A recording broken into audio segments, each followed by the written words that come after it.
Hello and welcome. Today I'm going to show you how to open the tool options in Krita.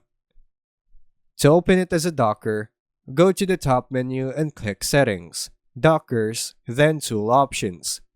This shows the Tool Options panel usually on the right side of the interface.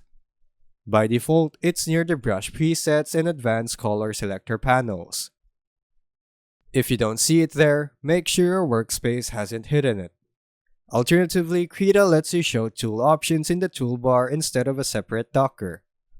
To switch this mode, go to Settings, Configure Krita, General, then Tools, and set Tool Options location to In Toolbar. When this is active, the tool options appear next to brush controls at the top of the screen, rather than in a floating panel. Once the tool options panel is visible, either as a Docker or in the toolbar, just select any tool like Brush, Fill, Selection, or Transform, and the options for that tool will show up there. And that's how you open and view the tool options in Krita. Thanks for watching.